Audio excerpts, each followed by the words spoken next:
ममता दीदी ने हमेशा विक्टिम कार्ड का पॉलिटिक्स खेला है। कभी पैर तुड़वा लेती हैं, कभी सिर पर पट्टी बंधवा देती हैं, कभी बीमार हो जाती है और कभी चुनाव आयोग के सामने बेचारा बनकर चुनाव आयोग को गालियां निकालती। मैं आपको बताने आया हूं कि आपकी ये राजनीति को, विक्टिम कार्ड की पॉलिटिक्स को बंगाल की जनता अब बहुत अच्छे तरीके से समझ गई।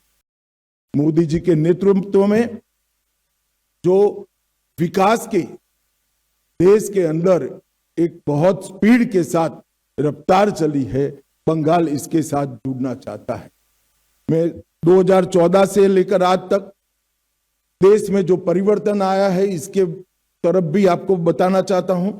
15 में पहली बार जम्मू कश्मीर में एनडीए की सरकार बनी, 16 में हमने पहली बार आसाम में सरकार बनाई, 17 में हमने पहली बार मणिपुर में सरकार बनाई, हरियाणा में हमने पहली बार सरकार बनाई, अरुणाचल में पहली बार सरकार बनाई, 18 में त्रिपुरा में हमने पहली बार सरकार बनाई, 24 में हमने ओडिशा में पहली बार सरकार बनाई और 26 में प्रचंड बहुमत के साथ भारतीय जनता पार्टी बंगाल में सरकार बनाने जा रही है।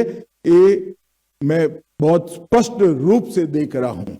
बंगाल जीतने के साथ ही एक बहुत लंबे अरसे के बाद अंग, बंग और कलिंग तीनों जगह एक पार्टी का शासन होने जा रहा है।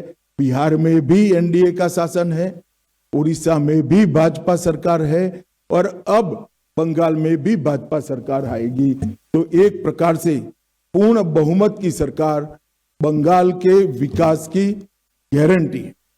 मित्रों, ममता दीदी ने हमेशा विक्टिम कार्ड का पॉलिटिक्स खेला है। कभी पैर तुड़वा लेती हैं, कभी सिर पर पट्टी बंधवा देती हैं, कभी बीमार हो जाती है और कभी चुनाव आयोग के सामने बेचारा बनकर चुनाव आयोग को गालियां निकालती। मगर ममता दीदी, मैं आपको बताने आया हूं कि आपकी ये राजनीति को, विक्टिम कार्ड की पॉलिटिक्स को बंगाल की जनता अब बहुत अच्छे तरीके से समझ गई।